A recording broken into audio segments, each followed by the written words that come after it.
World AIDS Day is held on December 1st each year and is an opportunity for people worldwide to unite in the fight against HIV. The first World AIDS Day took place in 1988, 4 years after HIV was identified. Organizers say the purpose is for people across the world to unite in the battle against HIV. According to the WorldAIDSDay.org, an estimated 34 million people have the virus and more than 35 million people have died as a result of the HIV or AIDS. The group asks people to wear a red ribbon today in support of those affected by HIV or AIDS.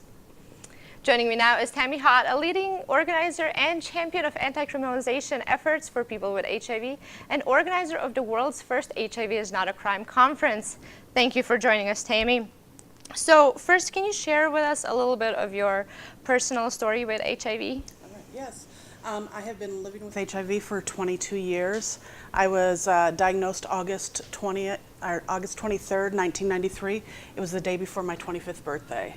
I went in to be tested. I never believed that HIV would ever happen to somebody like me. It's something that we think it happens to other people. But my fiance at the time was diagnosed with AIDS on August 4th, 1993.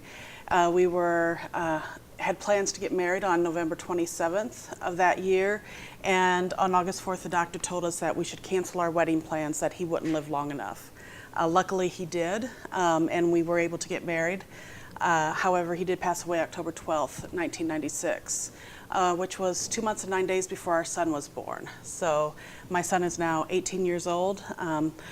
I never imagined back in 1996 when he was born that I would live long enough to see him graduate, but I was able to see him walk across the stage last year to receive his diploma.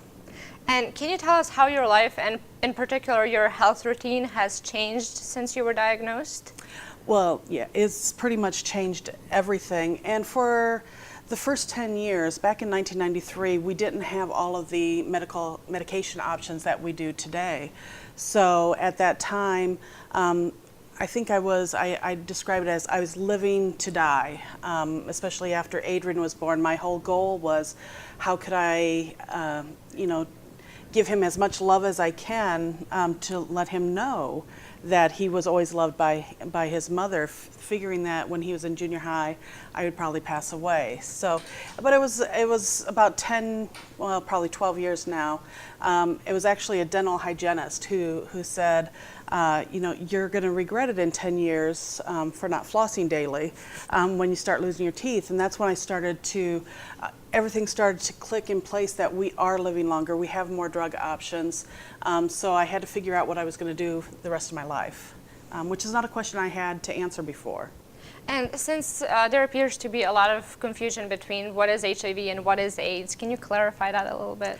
Yes, and actually now in the community we are almost starting to rather than using the term AIDS, although people who have been living with AIDS for 20, 30 years now, still that word means a lot to them.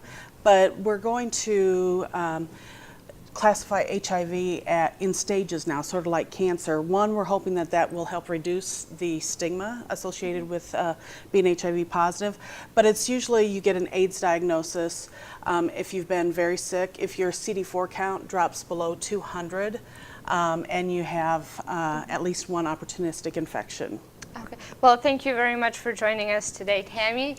And for links about how you can take part in World AIDS Day, visit our Facebook page.